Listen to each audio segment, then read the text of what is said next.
Good evening, everyone. Good evening, everyone. Okay. This is our poem, and it's called The Slater Berries 2.0. I remember when we first met. It's something I'll never forget. I remember because our friend, I forget his name, called ours and threw a lens into our faces, disgracing this intimate meet with a sheet of blinding white, forcing you to blink and for me to notice your eyes. I remember our hands flying up in unison, screening the lens like we were blocking the sun. I remember pairing up in the corner over mulled wine and mind-swept drinks, pouring our hearts out to each other, not caring what others may think.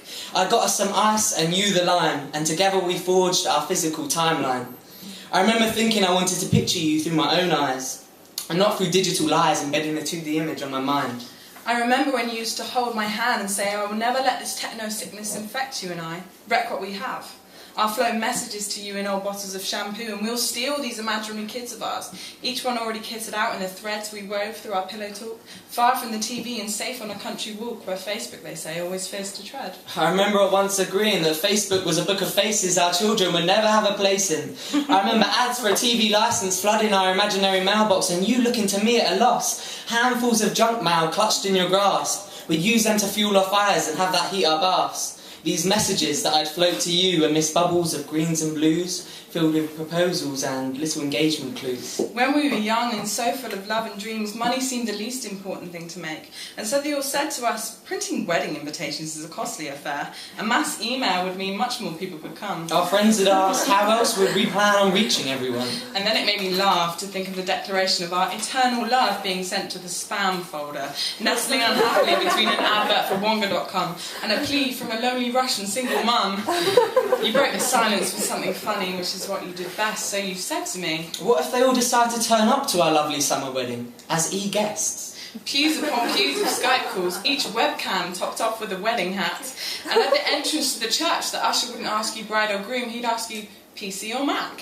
But then we let go of the physicality of life and you became a virtual man and me your virtual wife. That night, cementing our relationship in a temporary home, typed up and printed out and faxed through the phone. I had a woman in my bed, but a lover gone astray. I had a daughter in my head and yet a son on the way.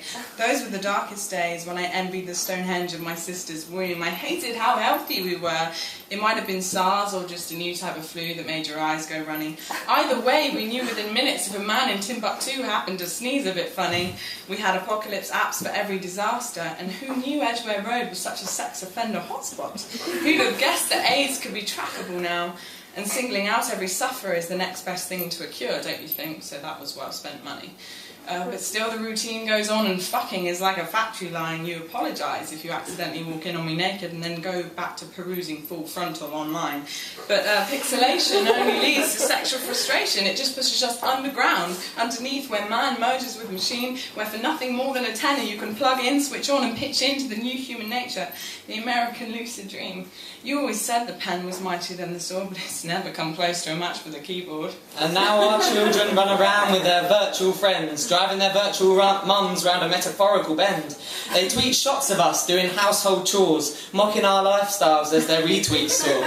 Even the private space of our own home is a public sphere for an online roam, revolving on an axis woven of wires and Wi-Fi waves, gravitating round a screen, homing our slaves of the next generation. We'll hold their hands, escorting them through this techno land, not happy, but willing to leave our footprints in a sandbox that will not wash away into a sea of greens and blues, but will forever be documented and consumed, remastered for YouTube.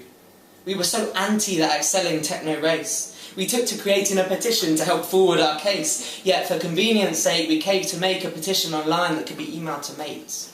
I wanted to leave, but I hadn't the courage to do it. You could tell I was having an affair. And you knew it. I kept these trial separations from you. I could smell another man's iPad on you. I'd send emails saying how I missed our little girl and wanted to hold her. You claim you wouldn't have got them, that perhaps they were in your spam folder. I traipsed through your Facebook, updated my status when I knew you were online, just to let you know that I was coping just fine. I suppose when it hit me through this pixelated haze, the moment I realised this wasn't just a phase was when... I changed my status, it had gone viral, we'd separated. We were no longer married, just listed as it's complicated. I saw the lights come flooding in on your newly found complicity. Comments from our friends telling you not to get back with me. Then my birthday came around, not a greeting on the day or belated. I was no longer yours, we were officially deactivated. But one day, when the world comes full circle, when I see that physical hurt is preferable to this black space where 1,000 processed thoughts exchange, and yet not one single emotion remains genuinely the same. Maybe I'll unplug myself from the main frame to see that the main aim of my life is to make you happy.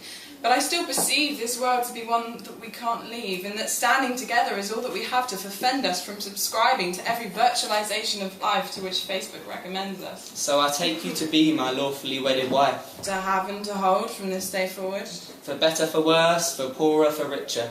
For those days you've got nothing interesting to say on Twitter. From your YouTube fame to your old age pension. In sickness and account suspension. Until the end, until the blue screen of death do us part. And whilst you're never going to have my full attention and you still don't share my security preferences, until we relearn how to physically exist, you have my heart. And Ray Slater likes this.